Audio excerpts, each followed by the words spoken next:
우리 오늘 함께 나눌 말씀은 시편 79편 1절부터 13절 말씀입니다. 우리 함께 한 절씩 교독하겠습니다.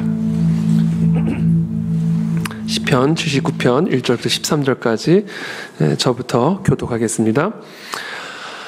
하나님이여, 이방 나라들이 주의 기업의 땅에 들어와서 주의 성전을 더럽히고 예루살렘이 돌무더기가 되게 하였나이다.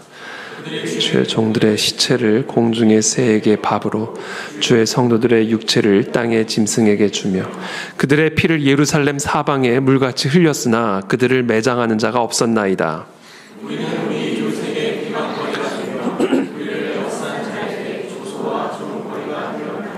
여호와여, 어느 때까지니이까? 영원히 노하시리이까? 주의 질투가 불붙듯 하시리이까? 주를 알지 아니하는 민족들과 주의 이름을 부르지 아니하는 나라들에게 주의 욕을 쏟으소서. 그들이 야곱을 삼키고 그의 거처를 황폐하게 함이니이다. 우리 조상들의 죄악을 기억하지 마시고 주의 긍휼로 우리를 속히 영접하소서. 우리가 매우 가련하게 되었나? 우리 구원의 하나님이여, 주의 이름의 영광스러운 행사를 위하여 우리를 도우시며 주의 이름을 증거하기 위하여 우리를 건지시며 우리 죄를 사하소서.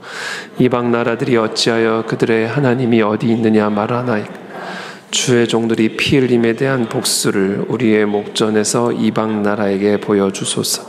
갇힌 자의 탄식을 주의 앞에 이르게 하시며 죽이기로 정해진 자도 주의 크신 능력을 따라 보존하소서. 주여, 우리 이웃이 주를 비방한 그 비방을 그들의 품에 실매나 갚으소서. 함께 읽습니다. 우리는 주의 백성이요 주의 목장의 양이니 우리는 영원히 주께 감사하며 주의 영예를 대대에 전하리이다. 아멘. 네, 오늘은 금요 시편 강의 78번째입니다. 깨어짐의 축복이란 주제를 가지고 오늘 함께 하나님의 말씀을 나누겠습니다. 여러분, 깨어지는 것은 축복이라는 걸 믿으십니까? 네, 깨어지는 것은 축복입니다. 그래서 오늘 이 본문을 통해서 깨어짐의 축복에 대해서 함께 하나님의 말씀을 나누기를 원합니다. 시편 79편 1절부터 보면 이 이스라엘 백성들이 지금 하나님 앞에서 얼마나 처절하게, 가련하게, 그리고 완전하게 깨지고 있는지를 우리가 보게 됩니다. 그리고 그 깨어짐으로 인한 고통을 하나님 앞에 호소하고 있는 그런 내용이 오늘 시편의 내용이죠. 1절부터 말씀입니다. 하나님이여, 이방 나라들이 주의 기업의 땅에 들어와서 주의 성전을 더럽히고 예루살렘이 돌무더기가 되게 하였나이다. 이방 나라들, 아마도 바벨론을 의미하는 것이 아닐까 싶습니다. 구약의 역사를 보면 이스라엘 땅에 침범에 들어와 성전을 파괴하고 더럽히고 주의 종들과 주의 성도들을 학살하는, 사륙하는 그런 많은 역사들이 기록이 되어 있죠. 그래서 어떤 역사인지 우리가 정확하게 특정할 수는 없지만 아마도 바벨론에 의해 이 예루살렘의 성전이 파괴되고 주의 종들과 주의 성도들이 살육을 당하고 있는 어떤 그런 장면을 기록하고 있는 것이 아닐까 싶습니다. 어쨌든 간에 이방 나라들, 하나님을 두려워하지 않는, 하나님을 인정하지 않는 이 이방 나라들이 주의 땅에 들어와서 주의 성전을 더럽히고 예루살렘을, 하나님의 도성인 예루살렘을, 하나님의 성전이 있는 그 예루살렘을 돌무더기가 되게 했다. 그러니까 성전을 다 파괴했다라는 것이죠. 그뿐이 아닙니다. 그들이 주의 종들의 시체를 공중의 새에게 밥으로, 주의 성도들의 육체를 땅의 짐승에게 주며 그들의 피를 예루살렘 사방에 물같이 흘렸으나, 물처럼 흘렸다. 주의 종들의 피를, 주의 성도들의 피를 예루살렘 사방에 물처럼 뿌렸다. 그랬으나 그들을 매장하는 자가 없었나이다. 그렇죠. 다 죽었으니까. 누가 누구를 매장하겠습니까? 다 살육을 당했는데. 그뿐이 아닙니다. 하나님의 도성이 그렇게 살육을 당하고 하나님의 성전이 그렇게 돌무더기가 되어지고 하나님의 종들이, 하나님의 백성들이 땅의 짐승의 밥이 되어진, 공중의 새의 밥이 되어진 그런 상황을 바라보면서 우리는 우리 이웃에게 비방거리가 되며 우리를 애워싼 자에게 조소와 조롱거리가 되었나이다. 그렇죠? 여기 보면 정말 하나님의 백성으로서 어떻게 이런 일이 일어날 수 있을까? 하나님의 성전에게 어떻게 이런 일이 일어날 수 있을까? 더럽히고 돌무더기가 되고 새에게 밥이 되고 땅의 짐승에게 밥이 되고 피가 물처럼 흘려지고 비방거리가 되고 조롱거리와 조석거리가 되었나이다. 그래서 오늘 이 본문을 읽으면서 오늘 시편 기자의 마음에 정말 꽉 차 있는 울부짖음, 도대체 어찌하여 주의 종들과 주의 성도들에게, 주의 성전에게 이런 일을 허락하십니까? 도대체 이게 어떻게 된 일입니까? 어떻게 하나님의 성전이 이렇게 파괴될 수 있으며 어떻게 하나님의 종들과 하나님의 성도들이 이렇게 조속거리와 조롱거리가 되도록 하나님은 방치하시는 것입니까? 이 울분이 오늘 시편 기자의 마음 안에 충만하게 차 있는 것이죠. 그러면서 5절부터 이렇게 하나님께 질문합니다. 여호와여, 어느 때까지니까? 영원히 노하시리이까? 주의 질투가 불붙듯 하시리이까? 주를 알지 아니하는 민족들과 주의 이름을 부르지 아니하는 나라들에게 주의 노를 쏟으소서. 복수해달라는 거죠. 하나님의 성전과 하나님의 종들과 하나님의 백성들에게 이런 만행을 저지른 이 하나님을 두려워하지 않은 이 민족들에게 하나님의 분노를 쏟아주십시오. 그들이 야곱을 삼키고 그의 거처를 황폐하게 함이니이다. 그렇죠?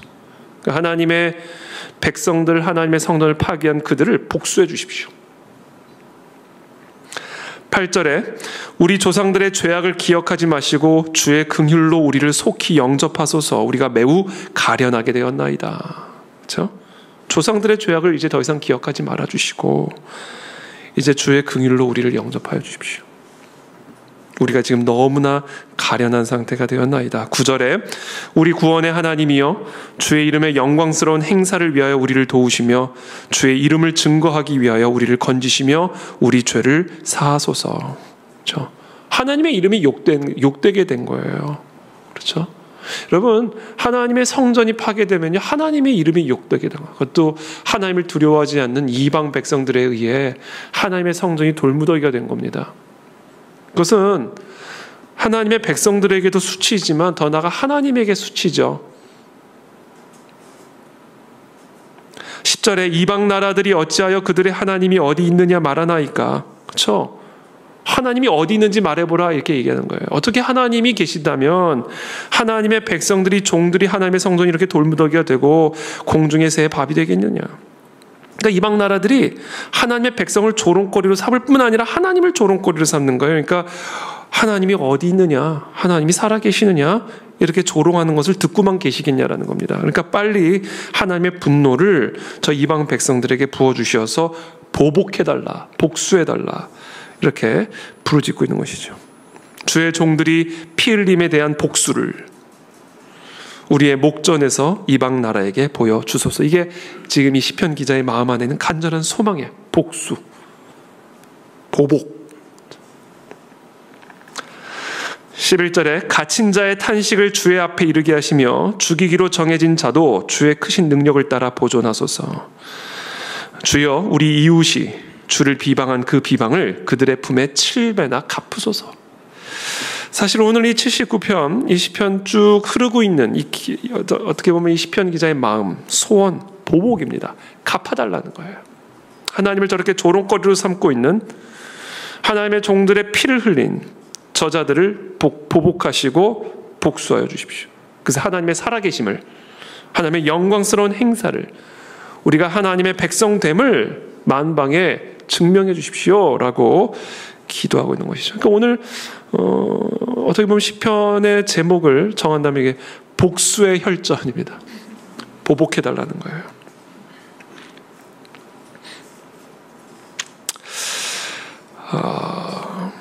그 마음은 이해한다라는 거죠. 그 마음은 이해하지만 오늘 이 시편이 정말 그 보복을 위한 시편이냐? 그것이 이 시편 기자의 솔직한 감정이기는 합니다.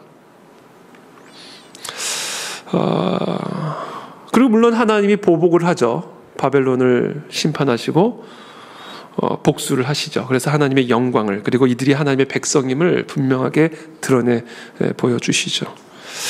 그러나 오늘 우리가 이 시편 79편을 통해서 우리가 정말로 배워야 할 기도가, 이 시편 79편을 통해서 우리가 정말로 배워야 할, 들어야 할 메시지가 복수에 대한 것이냐.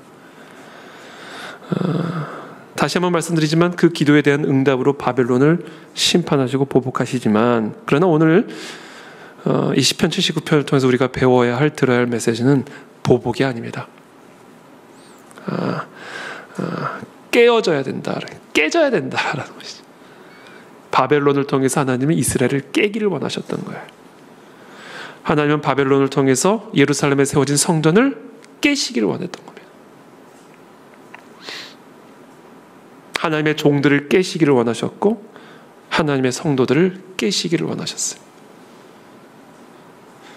그렇게 깨어질 때 비록 이 시편 기자의 마음 안에는 복수심이 불타올랐고 보복하고 싶은, 보복해달라는 기도가 절로 나왔지만, 그러나 오늘 시편 기자는 그 마음을 돌이키고 결국 이 깨어지는 이 하나님의 섭리 안에 있는 이 하나님의 역사, 이 깨트리시는 이 모든 역사 안에 담겨진 하나님의 축복을 발견하는 것으로 오늘 시편을 마무리 짓는 것을 우리는 보게 됩니다. 여러분, 우리가 하나님의 백성이 하나님을 두려워하지 않는 자들에 의해서 짓밟힘을 당하고 돌무더기가 되어지고 조속거리가 되고 조롱거리가 되어지는 불의함을 당할 때 우리의 자연스러운 우리의 마음의 반응은 복수에 대한 마음입니다. 어떻게든지 갚아주기를 원하는 마음이 우리 안에 올라오기 마련이죠. 그러나 여러분, 보복과 복수는 하나님에게 맡겨드리고 하나님께서 그와 같은 일들을 허락하신 이유가 있음을 우리는 알아야 됩니다. 하나님은 하나님의 공의를 실행하십니다. 하나님은 공의 하나님이시기 때문에 뿌린 대로 거두게 하십니다. 그것은 하나님의 몫인 것이고, 하나님께서 그와 같은 조속거리, 조롱거리, 돌무더기가 되어지는 상황을 우리 가운데 허락하셨을 때에는 그것을 통해서 우리에게 가르쳐주고자 하시는 축복이 있는 거예요. 우리에게 들려주고자 하시는 메시지가 있는 겁니다. 우리는 그 메시지를 들어야 된다.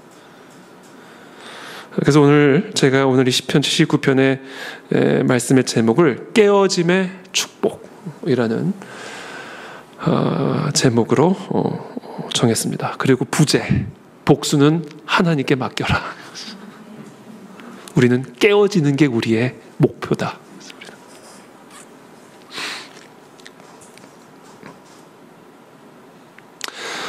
하나님은 도대체 왜 하나님의 백성들에게 이런 일을 허락하시는 것일까? 어떻게 하나님의 성전을 돌무더기로 만드시고 하나님의 종들의 피를 공중의 새의 밥으로 만들어 주시는 것일까? 하나님은 도대체 왜 하나님의 백성들에게 이런 일을 허락하시는 것일까? 오늘의 시편 기자처럼 하나님의 백성들에게 비극적인 사건이 일어나거나 힘겨운 일이 벌어질 때 우리는 너무나 자연스럽게 하나님에 대한 원망을 품거나 또 하나님의 사랑을 의심하게 되어서 깊은 영적 침체에 빠질 수 있는 위기에 처하게 됩니다. 때로는 심지어 우리에게 고통을 가져다 준 그 상대에 대한 복수심에 불타오르기도 합니다. 자, 그와 같은 마음의 근저에는 다음과 같은 가정이 자리 잡고 있습니다. 하나님이 살아계신다면 내게 이런 고통과 힘든 일을 허락하셨을 리가 없다. 또는 하나님이 정말 나를 사랑하신다면 내게 이런 고통과 힘든 일을 겪게 하셨을 리가 없다. 이런저런 종류의 다양한 가정들이 우리 안에 있어서 우리의 삶에 힘겨운 일들이, 힘에 겨운 환난들이, 성전이 돌무더기가 되는 도무지 이해할 수 없는 모순된 일들이 일어날 때 우리는 다양한 혼돈과 혼란과 상처와 복수심과 다양한 원망의 감정에 휘말리게 되기 마련입니다. 여러분, 우리가 이렇게 이해할 수 없는, 오늘 시편의 기자의 고백처럼 도무지 이해할 수 없는 하나님의 백성과는 모순되어지는 이런 일들을 경험할 때 우리는 이와 같은 가정으로부터 벗어나야 됩니다. 그런 가정들이 오늘 시간 다 사라지게 되기를 바랍니다. 오늘 그냥 조금 단도직입적으로 말씀을 드리면 주의 성전을 더럽힌 데는 뜻이 있으세요. 하나님의 성전이 있는 예루살렘을 돌무더기로 만드신 데는 하나님의 선하신 뜻이 있고 목적이 있습니다. 그게 우리의 가정이 돼야 돼요.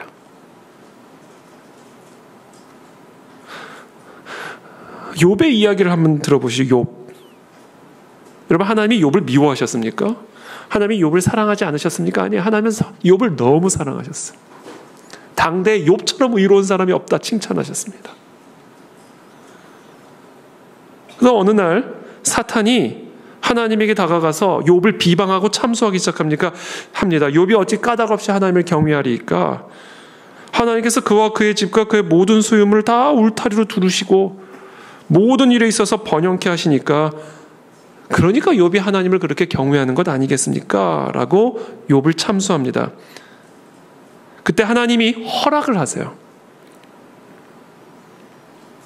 사단으로 하여금 욥의 몸에는 손을 댈 수 없지만 욥의 모든 재산을 해칠 수 있도록, 무너뜨릴 수 있도록, 돌무더기로 만들 수 있도록 허락하십니다. 그 결과 욥의 모든 양떼와 소떼 그의 종들이 다 죽어서 그들의 피가 공중에 새에 밥이 되어버립니다. 사탄은 욥의 아들과 딸들도 죽게 해서 피가 물처럼 흐르게 했습니다. 그때 욥이 뭐라고 고백해요? 내가 모태에서 알몸으로 나왔사온즉 또한 알몸이 그리로 돌아가올지라. 주신 이도 여호와시요 거두신 이도 여호시오니 여호와 이름이 찬송을 받으실지로다. 욥은 그 순간 그렇게 이해할 수 없는, 당대의 가장 의로운 하나님이 그렇게 사랑하시는 욥에게 일어난 이와 같은 일들을 하나님이 행하신 일로 인정을 하잖아요. 당장 그 안에 어떤 하나님의 선하신 축복이 담겨져 있는지는 알 수는 없었지만 욥의 가정은 분명히 하나님이 허락하신 일이다. 선하신 의로우신 하나님이 내게 이런 일을 허락하셨을 때는 지금 당장 내가 이해할 수는 없지만 하나님의 선하신 축복의 선물이 담겨져 있다. 이게 욥의 가정이었어요. 그러니까 주신 분도 하나님이시오 거두신 이도 하나님이시다. 오직 하나님만이 찬양을 받으실지로다. 전 이것이 저와 여러분들의 흔들릴 수 없는 가정이 되기를 축복합니다. 어떤 상황에서든 주시는 것이 우리에게 축복이라면 걷어가시는 것도 하나님의 축복이에요. 왜냐하면 그 모든 것의 주체는 하나님이시기 때문에 그렇습니다. 그것으로 끝나지 않았습니다. 그래서 사탄이 이제는 하나님에게 다시 다음과 같이 또 제안합니다. 이제는 주의 손을 펴서 그의 뼈를 치시고 그의 살을 치십시오. 그리하시면 틀림없이 주를 향하여 욕하지 않겠나이까. 그때 또 하나님이 사탄에게 허락을 하세요. 그게 결국 뭐예요? 하나님이 하신 일이에요. 이게 다 하나님이 허락하지 않으셨으면 털끝도 건드릴 수가 없습니다. 근데 살을 치시고 뼈를 치셔서 이게 다 하나님이 하신 일이에요. 사탄을 통해, 사탄의 사자를 통해, 사탄의 종들을 통해 하나님이 행하신 일입니다.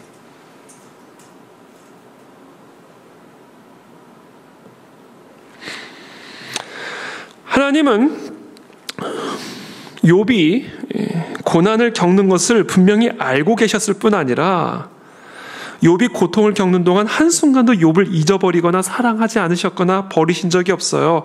아니, 그 모든 고난이 하나님이 행하신 일이에요. 하나님의 뜻하신 일이었다라는 거예요.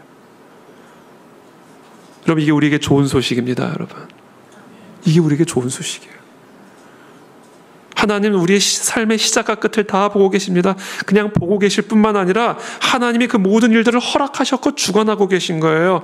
모든 일들이 한마디로 하나님의 뜻 가운데 이루어진 일입니다.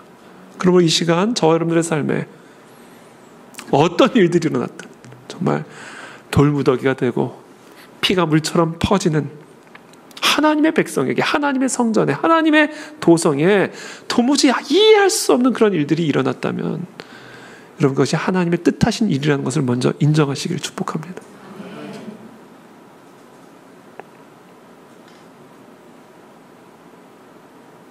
하나님이 뜻하신 일이라면요, 그 안에는 무조건적인 축복이 들어가 있는 거예요. 여러분.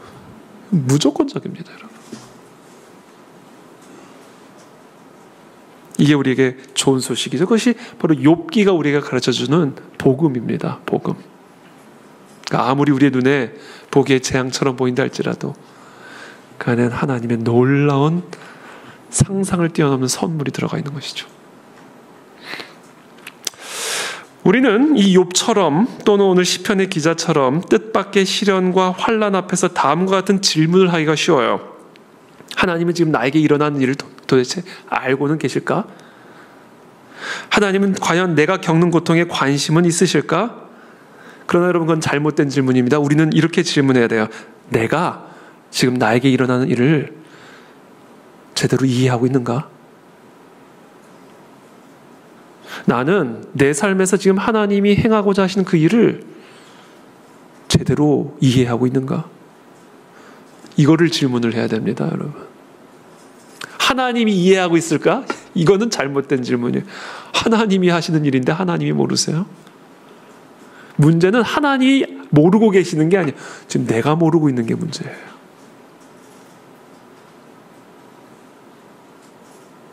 나는 내 삶에서 내 삶을 위해 하나님이 지금 하고 계시는 일을 깨닫고 있는가?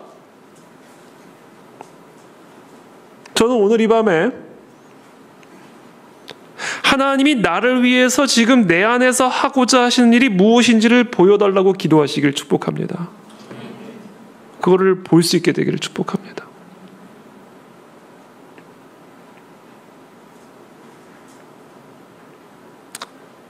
그렇다면 하나님이 지금 내 안에서 행하고 계시는 일은 무엇일까? 성전을 돌무더기로 만들고 주의 종들과 주의 성도들의 피를 물처럼 흩으시는, 도무지 이해할 수 없는 그와 같은 환난과 시련 속에서 지금 하나님은 어떤 일을 행하고 계실까? 제가 여러분들이 기도하기도 전에 답변부터 드리겠습니다. 그게 뭐냐? 미래와 희망을 주기 위함입니다. 미래를 주시기 위함이에요. 희망을 주시기 위함이에요. 여호와의 말씀이니라. 너희를 향한 나의 생각을 내가 아나니 평안이요 재앙이 아니니라. 너희에게 미래와 희망을 주는 것이니라. 그 지금 이스라엘 백성들이 바벨론 포로로 끌려갈 것을 예레미야를 통해 예언하시면서 하시는 말씀이에요. 말할 수 없는 재앙을 예언하면서 성전이 돌무더기가 될 것이며 주의 종들과 성도들의 피가 물처럼 흩어질 것을 예언하시면서 완전히 다른 얘기를 하는 거예요. 여호와의 말씀이니라. 너희를 향한 나의 생각은 내가 아는데 재앙처럼 보이지만 재앙이 아니라 미래와 희망을 주기 위한 것이다.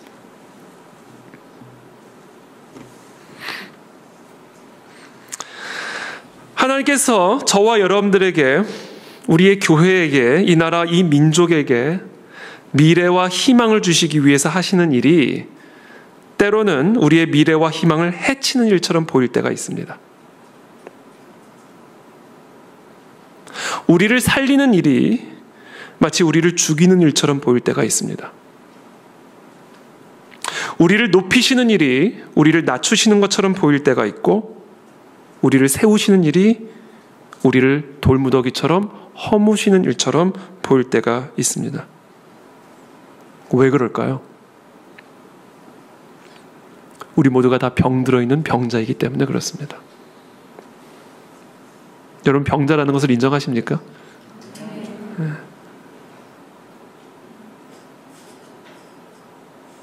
예수께서 들으시고 그들에게 이르시되 건강한 자에게는 의사가 쓸데없고 병든 자에게라야 쓸데있느니라. 나는 의인을 부르러 온 것이 아니요 죄인을 부르러 왔노라 하시니라. 예수 그리스도께서 이 땅에 오신 목적은 우리의 병을 고쳐주시기 위함이에요. 병을 치료하는 과정은요, 언제나 우리를 죽이는 것처럼 고통스럽습니다. 우리를 불편하게 만들고 또 우리를 불쾌하게 만듭니다. 그러나 그 모든 과정이 사실은 우리를 죽이는 과정이 아니라 사실은 우리를 건강하게 살리는 과정입니다. 하나님은 바로 우리의 의사세요. 하나님은 우리를 다스리시는 왕이시요 우리를 인도하시는 목자이실 뿐만 아니라 우리는 반드시 이것을 기억해야 돼. 하나님은 병든 우리를 고치시는 의사세요. 그래서 하나님 우리를 다스리실 뿐만 아니라 우리를 인도하시는 분일 뿐만 아니라 우리를 고치시는 분이에요. 이 세 번째, 우리를 고치시는 분, 이것을 망각할 때 하나님이 우리의 삶을 돌무더기로 만드는 것을 도무지 이해할 수가 없게 되는 거예요. 우리를 죽이려고 하시는 것을 도무지 이해할 수가 없는 거예요. 재앙처럼 보이는 거예요. 아니, 하나님 우리를 다스리는데 왜 돌무더기로 만드실까? 하나님은 우리를 인도하시는 목자이신데 왜 주의 종들과 성도들의 피를 물처럼 흩으실까? 이해가 안 되는 거예요. 그런데 무엇을 이해하면 이해가 돼요? 아, 하나님 우리를 고치시는 분이지. 아, 나는 병자지.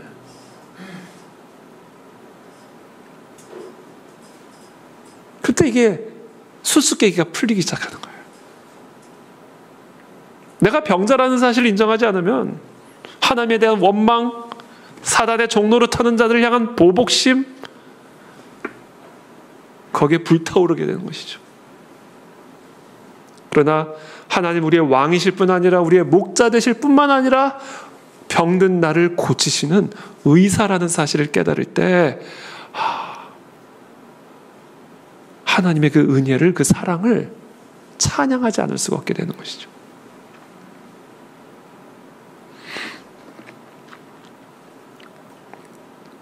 무릇 징계가 당시에는 즐거워 보이지 않고 슬퍼 보이나. 우리 다 병원 가는 거 싫잖아요, 그렇죠?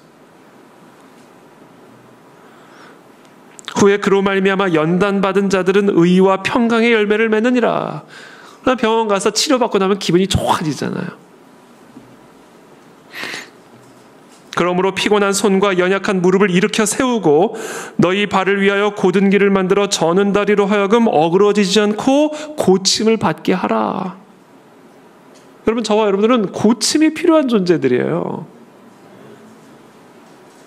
그래서 우리에게는 징계가 필요한 것이고 때로는 허물어지는 것을 경험해야 되는 것이고 주의 종이랄지라도 주의 백성이랄지라도 조속거리와 조롱거리가 되는 것을 경험해야 된다. 왜냐하면 우리는 다 병자이기 때문에. 고침을 받아야 하기 때문에.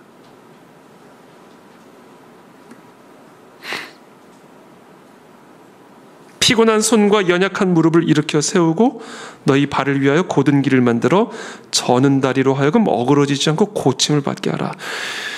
여러분, 이 피곤한 손은요, 피곤함에 익숙해져 있습니다. 피곤한 손은 피곤함에 익숙해져 있어요. 그래서 거기에 힘이 들어오면 어색합니다.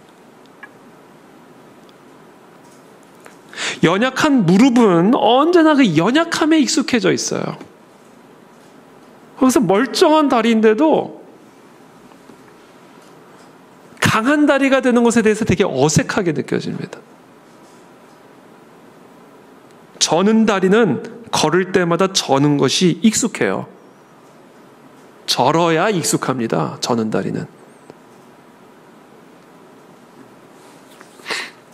인간은 그것이 어떤 상태이든지 간에 익숙한 것에 익숙해져서 그것의 옳고 그름과 상관없이, 그것의 유익함과 유해함과 상관없이 내게 익숙한 것을 곧 올바름의 기준, 유익함의 기준으로 받아들이게 됩니다. 그래서 내 무릎은 항상 연약한 게 정상이고 내 손은 항상 피곤해야 올바른 상태에 있는 게 되는 거예요. 왜? 그것에 익숙하니까.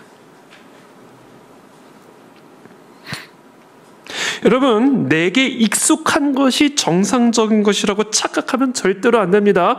왜냐하면 우리는 병자이기 때문에 그래요.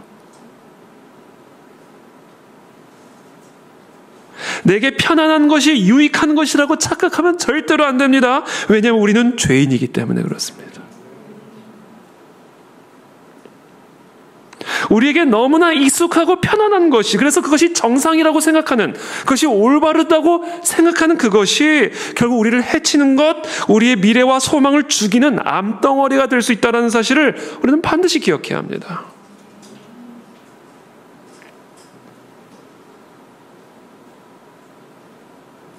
여러분, 우리를 병자가 아니라 건강한 의인이라고 항상 생각하기 때문에 우리에게 허락된 시련이 우리에게 미래와 희망을 주기 위한 것이 아니라 우리에게 파멸과 죽음을 가져다주는 재앙이라고 생각하는 거예요.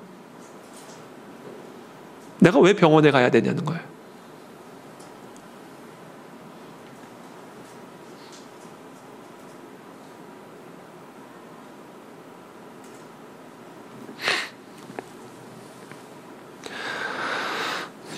우리 인간은 너무나 병이 들어서 병을 병으로 인정하지 않습니다. 우리는 너무나 심각한 질병에 걸렸기 때문에 우리에게 익숙한 것이 정상적인 것, 익숙하지 않은 것은 비정상적인 것, 내게 편안한 것은 올바른 것, 내게 불편한 것은 올바르지 않은 것이라고 생각합니다. 이처럼 우리는 너무나 지독하게 나 중심적인 사고방식을 갖고 있습니다. 그래서 아무리 올바른 것이어도 그것이 내게 불편하면 그것이 옳지 않다라고 생각합니다. 그것이 아무리 정상적인 것이어도 내게 익숙하지 않으면 그것은 틀렸다라고 생각해요. 이게 지금 우리가 앓고 있는 진리병이에요. 우리는 너무나 지극히 나 중심적인 사고방식을 갖고 있어요. 나 기준적인 사고방식을 갖고 있어요. 그게 바로 우리가 앓고 있는 질병이요. 그 질병의 이름이 바로 죄입니다. 죄. 여자가 그 나무를 본즉 먹음직도 하고 보암직도 하고 지혜롭게 할 만큼 탐스럽기도 한 나무인지라 여자가 그 열매를 따먹고 자기와 함께 있는 남편에게도 주매 그도 먹은지라. 하나님이 그걸 먹으면 죽는다고 그러셨잖아요. 그런데 그 여자가 보니까 먹음직스러워 보여. 그러니까 먹은 거예요. 하나님이 먹으면 죽는다고 그랬는데 여자가 보기에 보암직하니까 그냥 먹은 거예요. 지혜롭게 할 만큼 탐스러워 보이니까 그냥 먹어버린 거예요. 혼자 먹은 것뿐 아니라 자기 남편에게도 줘서 함께 먹은 거예요. 이게 뭐예요? 자기가 보기에 좋으면 좋은 거예요. 기준이 하나님이 아니에요. 나예요, 나.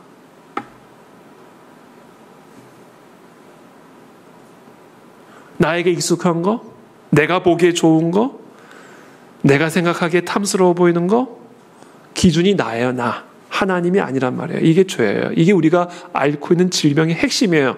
그래서 내게 익숙한 게 좋은 것이고 내가 보기에 좋은 게 선한 게 되는 겁니다. 그래서 사망에 이르게 되는 거예요. 그래서 여러분 꼭 기억하셔야 돼요. 우리에게 미래와 희망을 주는 영원한 생명을 주고 우리를 천국으로 인도하는 이 치료의 과정이 우리 모두에게는 반드시 필요한데 그 치료의 과정은요 언제나 예외 없이 우리에게 익숙한 것과 결별시킴으로써 시작됩니다. 우리가 보기에 먹음직하다고 여기는 것과의 결별, 우리가 보기에 보암직도 하고 지혜롭게 할 만큼 탐스럽다고 여기는 것과의 분리로부터 우리의 치료는 시작이 될 수가 있습니다. 그래서 우리를 살리는 이 치료의 과정은 불편함과 불쾌감이 동반될 수밖에 없어요. 왜냐하면 내 눈에 보기에 먹음직스럽고 보암직스러운 것과 결별해야 되니까. 나의 기준, 평생 내 삶의 모든 것을 주장하고 주관해왔던 나의 기준과 결별을 해야 되니까 이게 고통스러울 수밖에 없죠. 지금 보통 고통스러운 과정이 아닙니다. 나에게 익숙했던 것, 나에게 편안함을 주었던 모든 나의 기준과 분리되어지는, 떨어지는 이 과정, 그것이 바로 치료의 과정이요, 성장과 성숙의 과정입니다. 그래서 조금 바꿔 말하면 하나님은 우리의 이 죄성을 치료하고 우리를 성장하여 성숙시켜 미래와 희망을 주기 위해 무엇을 허락하신다? 상실을 허락하세요. 상실.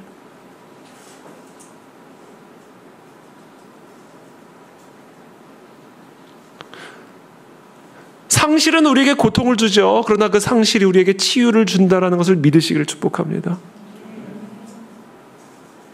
상실은 우리에게 슬픔을 주지만 우리는 그 상실을 통해 성장하게 될 것이고 성숙을 경험하게 될 것입니다. 아브라함이 본토 친척 아비집을 상실했을 때 만복의 근원이 되는 하나님의 복을 획득하게 되는 거예요.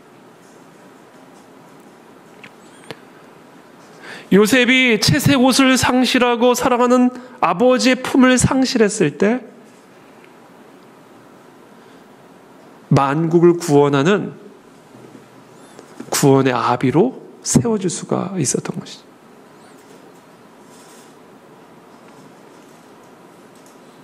혹시 상실을 통과하고 계시는 분들이 있다면 여러분 그 상실을 통해서 여러분들은 새로운 것을 얻게 될 것을 믿으시길 축복합니다. 하나님을 얻게 될 거예요. 하나님을. 잃어버린 것을 바라보지 마시고 하나님 것을 거두어 가셨다면 하나님이 무언가를 주시기 위한 것임을 여러분 꼭 기억하시길 축복합니다.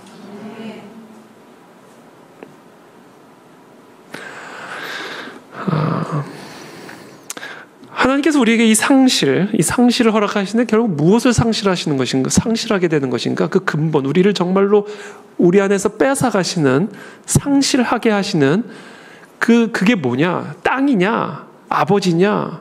채색 옷이냐? 물론 그런 것들이죠. 그러나 그것은 표면적으로 나타나는 것이고 그 채색 옷을 찢을 때 같이 찢겨져 나가는 게 있어요. 자기예요, 자기. 본토 친척 아비집을 이렇게 뺏어가실 때 함께 뺏기는 게 있습니다. 그게 자아야, 자아. 이렇게 딸려 나와요. 왜? 내가 그렇게 채색 옷과 밀착되어 있으니까. 본토 친척 아비집과 내가 그냥 하나로 결탁이 되어 있으니까 본토 친척 아비집을 떠나갈 때 나를 떠나게 되는 거예요. 그 이삭을 제단 위에 올려놓을 때 그건 아브라함이 올라간 거라니까요.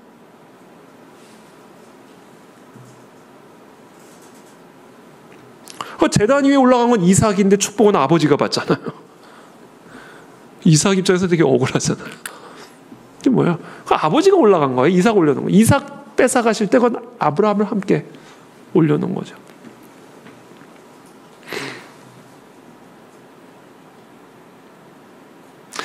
그러니까 자기를 상실하게 하시는 거예요. 자기 상실. 이 자기 상실을 이제 조금 더 우리가 익숙한 표현으로 말하면 자기 부인입니다. 자기 부인.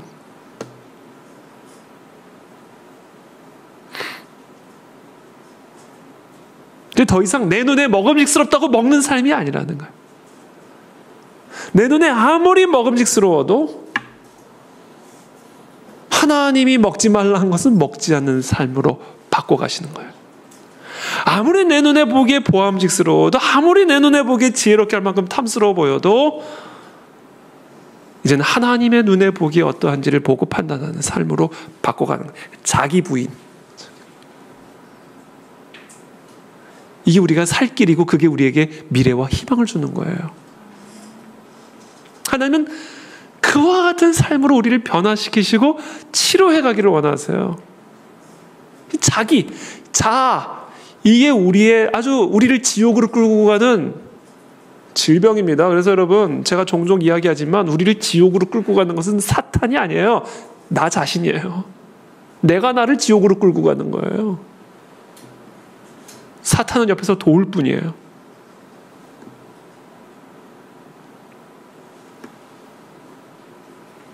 그 같은 자아에 완전히 사로잡힌 이 질병으로부터 우리를 치료하기 위해서 하나님이 이 상실의 경험들을 우리에게 허락하신다는 것이죠.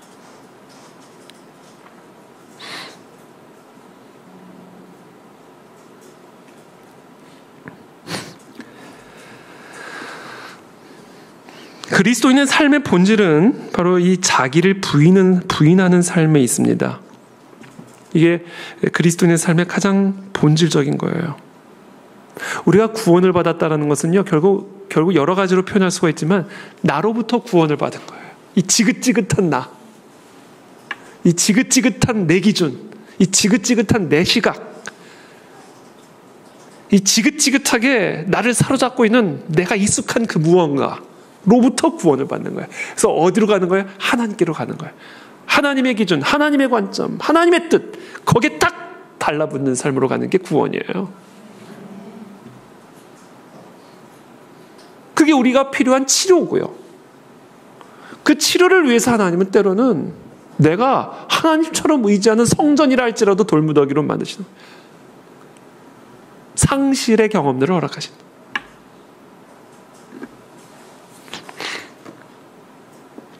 고린도전서 6장 19절의 말씀 우리 한번 다 같이 한번 읽어보겠습니다. 시작.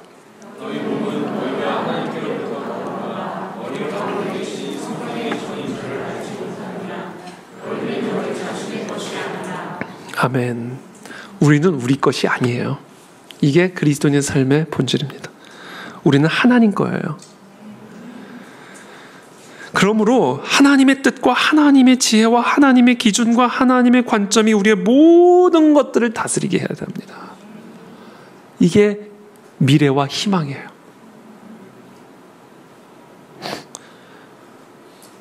우리의 생각이나 우리의 뜻이 우리의 계획과 행동을 주장하게 해서는 안 되는 겁니다. 우리는 우리 자신을 다스리는 통치권과 경영권을 온전히 하나님께 드리는 삶을 살아야 돼요. 그게 안 되는 게 지금 우리의 병이에요. 그래서 우리에게는 치료가 필요한 것이고 그 치료를 위해서는 그것이 무엇이든 나를 죽이는 방식으로 이루어질 수밖에 없는 겁니다.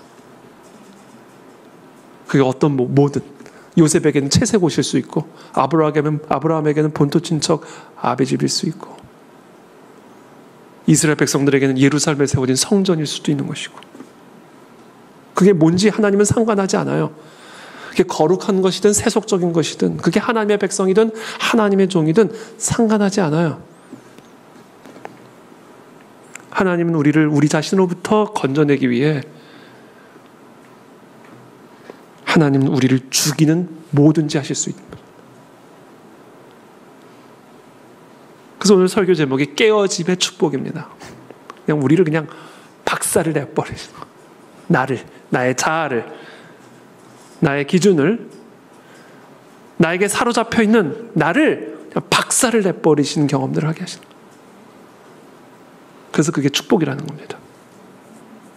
그걸 이해하지 못하면 복수심, 보복감, 원망으로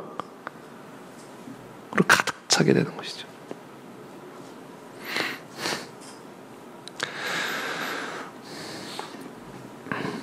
여러분, 우리의 삶이 여러분 하나님으로 충만해지기를 원하시죠? 우리 그 안에 진리교회가 하나님으로 충만한 교회가 되기를 원하시죠?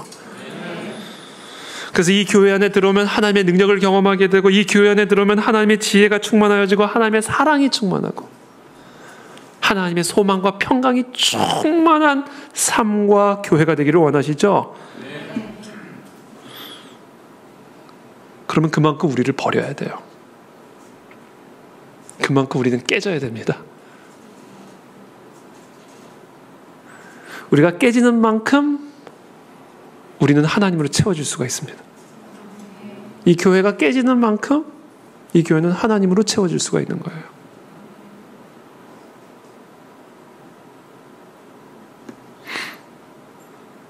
그래서 자기 부인과 성령 충만은 정비례예요. 가끔씩 막 성령 충만하다 그러는데 스스로 나 요새 너무 성령 충만해. 스스로. 물론 실제로 그럴 수도 있고 안 그럴 수도 있어요. 그러나 성령 충만은요 자기 부인과 정비례예요. 그래서 성령 충만하면요 나 성령 충만하다고 자랑하기보다는 나는 정말 죄인이야. 나는 하나님 없이는 살 수가 없어. 나는 더 성령 하나님이 필요하고 나는 더 성령 하나님에게 목말라. 이게 조금 더 정상적인 반응일 수 있다. 물론 하나님이 내 안에 충만해 막 기뻐서 나 요새 하나님한테 너무 기뻐. 나 요새 너무 성령 충만해. 이렇게 표현할 수도 있지만 제가 지금 말씀드리고자 하는 것은 성령 충만과 자기 부인은 정비례한다. 나를 부인하는 만큼 성령은 충만.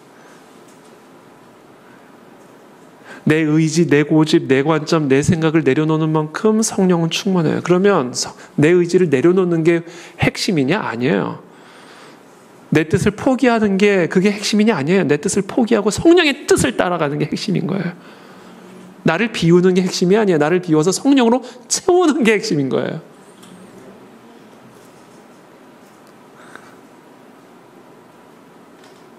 자기 부인은 무조건 자기를 비우고 무조건 자기 뜻과 무조건 자기 생각을 부정하라는 의미가 아니에요. 자기 부인의 목표는 부인 그 자체에 있는 게 아니에요. 자기를 부인하고 하나님의 뜻을 알아 그것을 그 뜻을 따라가는 것. 이게 자기 부인의 핵심입니다. 그러므로 자기 부인의 그 초점을 두면 안 돼요. 자기 부인을 통해 하나님의 뜻을 알아 그 뜻을 따라가는 것에 집중이 되어 있어야 된다.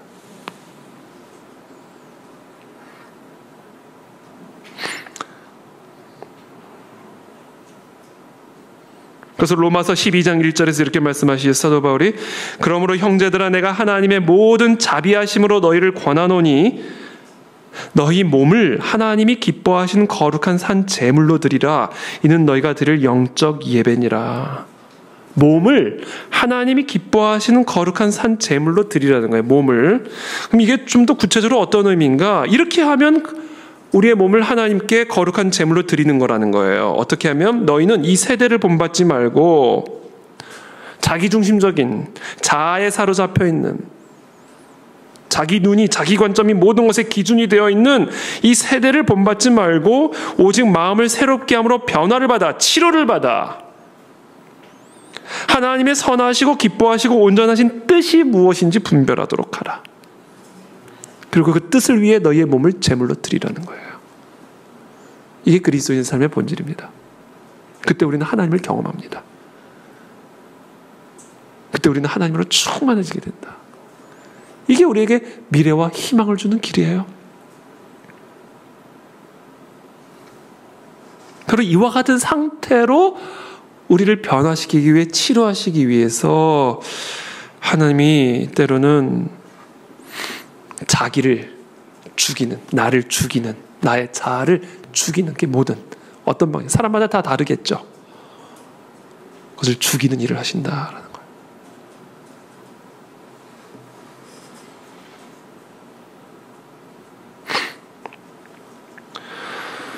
그래서 여러분 우리에게는요 분인나가 필요해요. 분인나. 하나님 분인나 붙여주십니다.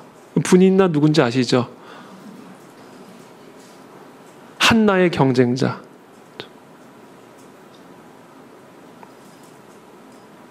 하나님은 한나에게 분인나를 붙여주셔가지고 매일같이 한나의 마음을 격동시키는 거예요. 이처럼 우리에게도 때로는 분인나와 같이 우리의 마음을 격동시키는 사람들이 필요합니다. 우린 병자니까. 끊임없이 우리는 자아에 사로잡히는 존재들이니까.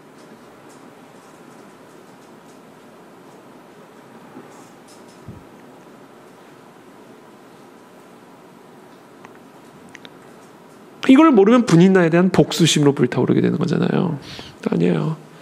여러분 혹시 우리 가운데 우리 주변에, 우리 가운데가 아니라 우리 주변에 죄송합니다. 분인나가 있다면 하나님이 나의 자아를 부인케 하기 위해서 허락하신 선물이구나. 깨어짐의 축복을 위해서 허락하셨구나. 이렇게 생각하시면 됩니다. 그렇다고 여러분들이 분인나가 되실 필요는 없어요. 그러나 분인나가 있다면 저와 여러분들 기억하셔야 돼요. 우리에게는 때로는 우리의 마음을 격동시키는 분인나가 필요하다. 그래야 우리의 삶에 미래가 있고 소망이 있다. 이스라엘 백성들에게 바벨론 포로 생활이 꼭 필요했어요. 그래서 하나님이 허락하신 겁니다. 그런 것처럼 우리에게도 때로 우리를 마구 짓밟는 자들이 필요합니다. 돌무더기로 만들어버리고 피를 물처럼 흩어버리는 그런 바벨론이 때로 우리에게 필요해요. 우리가 인정해야 됩니다. 그게 왜 필요해요? 우리가 병자이기 때문에. 우리는 의인이 아니라 병자들이기 때문에. 끊임없이 지옥으로 끌고 가는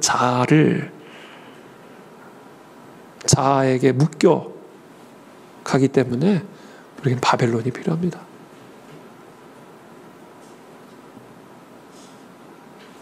요셉에게 억울한 옥살이 얼마나 억울합니까? 네? 하지도 않은 일 때문에 감옥에 들어가잖아요.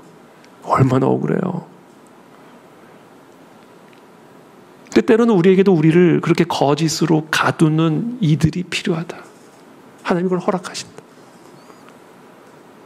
우리는 병자이기 때문에. 그걸 통해서 총리가 되잖아요.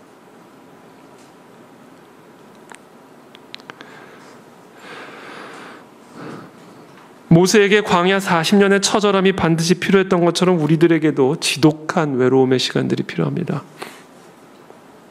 하나님은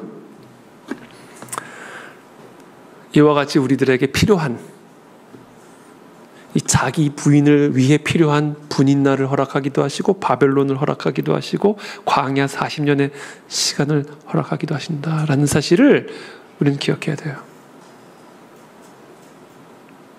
과일이 맛이 들려면 뜨거운 땡볕을 꼭 받아야 되는 것처럼, 결이 단단한 나무가 되기 위해서 여러 번 시린 겨울을 통과해야 하는 것처럼, 하나님은 우리로 하여금 자기를 부인하고 그리스도를 따르는 자가 되게 하기 위해서, 그래서 우리에게 미래와 소망을 주기 위해서 때로는 오랜 시간 동안 받아들이기 힘든 수욕의 시간들을 허락하기도 하신다. 그것이 요셉이 통과했던 시간들이고 모세가 통과했던 시간들이고 다윗이 통과했던 시간들이고 이스라엘 백성들이 통과했던 시간들이다. 것이죠. 그래서 예수님 말씀하신 거예요. 우리가 하나님의 나라에 들어가려면 뭐가 많이 필요하다? 많은 환난을 겪어야 된다. 그래 우리가 하나님의 나라에 들어갈 수 있어요. 그래서 철로는 역정이에요. 왜? 병자기 때문에. 왜? 끊임없이 이탈하니까 지옥의 길로. 그래서 하나님에 들어가려면 병자인 우리들에게는요 환난이 필요해요. 그냥 우리 그냥 원치는 않지만 속 시원하게 아멘하고 넘어가는 그냥 아멘. 이걸 받아들여야 돼요. 저도 아멘 별로 하고 싶지 않거든요. 근데 그냥 이걸 우리 인정해야 됩니다. 그게 속 시원해요. 왜냐면 우리는 병자기 때문에.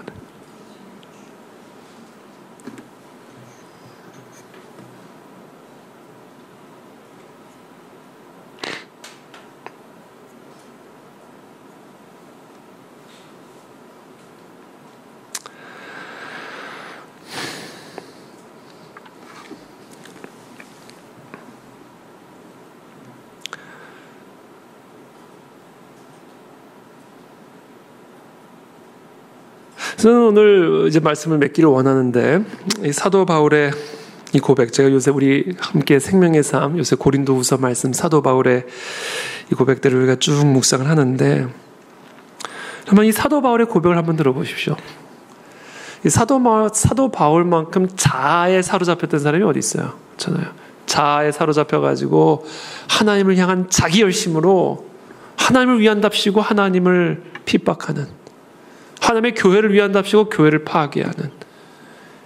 그러니까 우리가 열심히 있는 게 중요한 게 아니에요. 자기에 사로잡힌 채로 열심을 하면 이게 다 파괴하는 일을 한다니까요.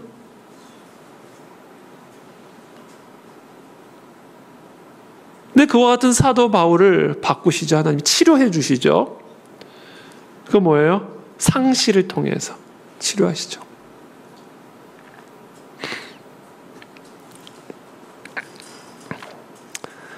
사도 바울이 이렇게 고백합니다. 고린도후서 4장 7절부터 우리가 이 보배를 질그릇에 가졌으니 이는 심히 큰 능력은 하나님께 있고 우리에게 있지 아니함을 알게 하려고 함이라.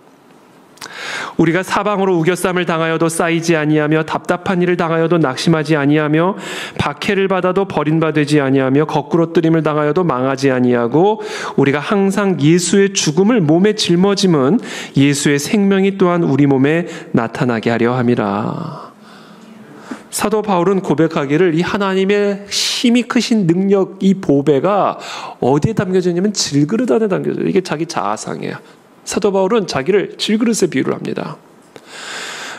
이제 육체의 가시 얘기하죠. 사탄의 사자인 육체의 가시 얘기하잖아요. 사도 바울이. 그래서 육체의 가시를 뽑아달라고 3번 기도했지만 내 은혜가 네게 족하도다 그러면서 이 연약함을 통해서 하나님의 능력이 내게 머물러 있다고 얘기했어요. 그러니까 여기서 말하는 이 질그릇이라고 하는 게 결국 자신의 이 연약한 육체의 가시로 말미암아 하나님을 의지하지 않으면 존재할 수 없고 살 수 없는 그런 연약함, 자기를 부인할 수밖에 없게 만드는 그런 상황을 염두에 두고 자신의 육체를 그 질그릇에 비유한 것으로 저는 묵상을 합니다.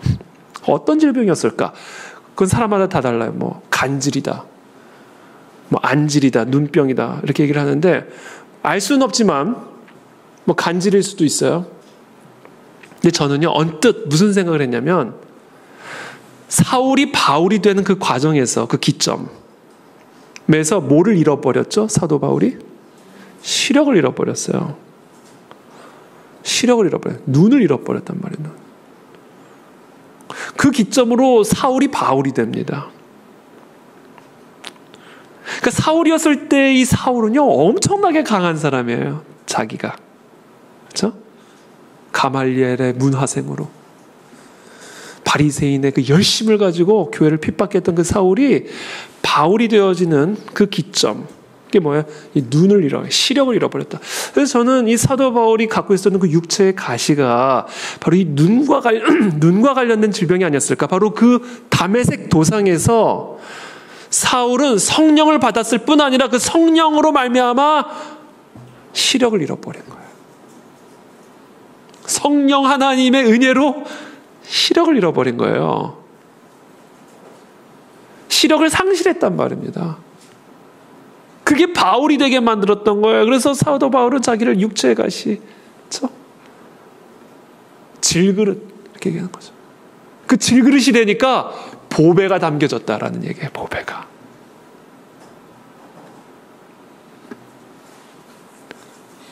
그거를 배운 거예요. 사도 바울은 자기가 시력을 잃어버렸을 때 성령의 능력이 나타나는 것을 경험하게 되는 것이죠. 그러니까 얘기하는 우리가 사방으로 우겨쌈을 당하여도 쌓이지 아니하며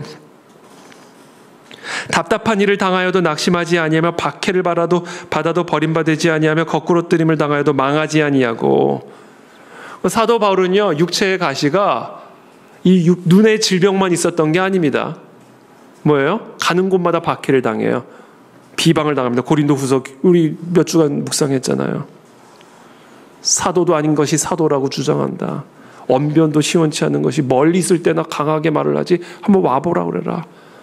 제대로 말이나 할 수 있는지 보자. 고린도 교회에서 살해도 받지 않고 일을 하면서 도대체 무슨 돈으로 저 해외를 다니고 무슨 돈으로 이 모든 사역을 하는 거냐. 분명히 다른 교회에서 탈취했다.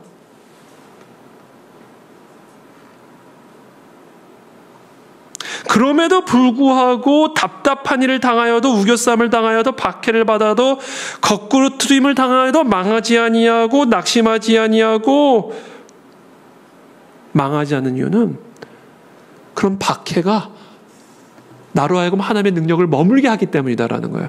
그러니까 사도 바울이요 마지막에 고린도후서 마지막에 고백하는 게 뭐예요? 사탄의 사자.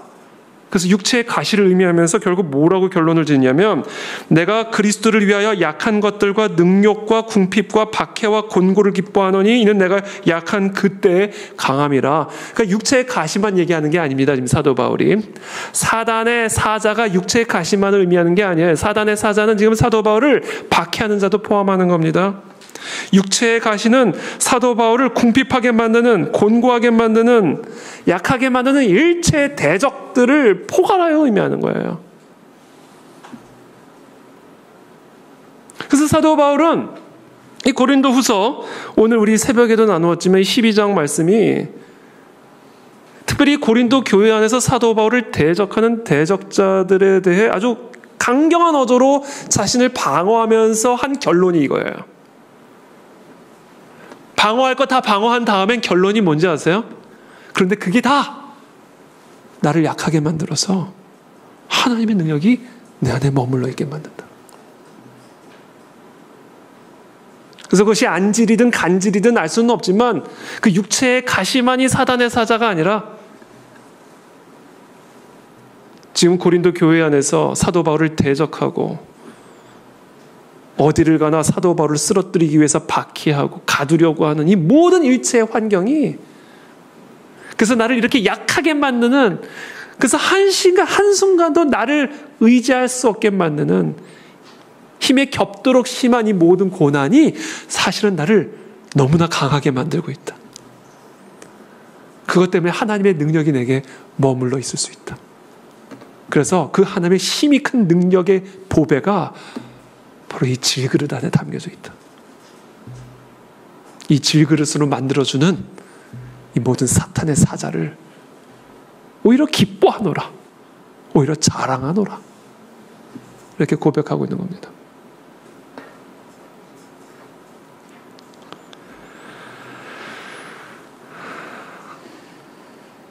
이제 말씀을 맺겠습니다. 언제까지 이 고통이 지속될 것인가? 오늘 시편의 기자는 한탄하며 원수들을 향한 하나님의 보복과 복수를 위해서 기도하죠. 그러다 맨 마지막 구절, 그렇죠? 시편 79편 1절부터 12절까지는 자신들이 당하고 있는 이 이해할 수 없는 이 고통과 환난과 이 억울함으로 인한 보복과 복수를 위해서 기도하다가 13절에 다음과 같이 오늘 이 시편의 기도를 마무리 짓는 것을 보게 됩니다. 우리 13절 우리 다 함께 읽겠습니다. 시작. 우리는 주의 백성, 주의 목장의 양이니 우리는 영원히 주께 감사하며 주의 영예를 대대에 전하리이다. 아멘. 주를 비방한 그 비방을 7배나 더하여 그들의 품에 안겨주십시오. 그들을 복수해 주십시오. 보복해 주십시오. 이렇게 기도하던 이 시편의 기자는 결국에는 그 모든 것들 안에 담겨져 있는 하나님의 그 선하신 축복, 나를 치료하시기 위한 것이고, 하나님의 능력이 내게 머물게 하시기 위한, 하나님의 능력이 이 이스라엘 땅에 머물러 있게 하기 위해, 하나님의 능력이 이 성전 안에 머물러 있게 하기 위해서 돌무더기로 만드셨구나. 하나님의 능력이 하나님의 종들과 하나님의 성도들에게 머물러 있게 하기 위해서 그들의 피를 물처럼 흩으셨구나 라는 것을 깨닫고는 보복에 대한 기도로 마무리를 짓는 것이 아니라 우리는 주의 백성이요 주의 목장의 양이니 우리의 의사 되신 하나님께서 우리를 치료하심으로 영원토록 대대토록 우리는 하나님을 찬양하리로다. 미래와 소망으로 오늘 이 기도를 마무리 짓는 것을 우리는 보게 되는 것이죠. 저는 이와 같은 기도가 우리의 기도가 되기를 축복합니다. 하나님이 우리에게 갖고 계신 생각은 재앙이 아니라 미래와 소망을 주시기 위한 것입니다. 그 하나님을 기뻐하며 찬양하며 우리는 우리에게 허락되어진 여러 종류의 육체의 가시를 기쁨으로 자랑하며 자기를 부인하고 오로지 하나님만을 의지하는 그런 참된 하나님의 성도들이 되기를 축복합니다. 깨어짐의 축복을 충만하게 누리는 저와 여러분들이 되시기를 예수님의 이름으로 기도합니다. 함께 기도하겠습니다.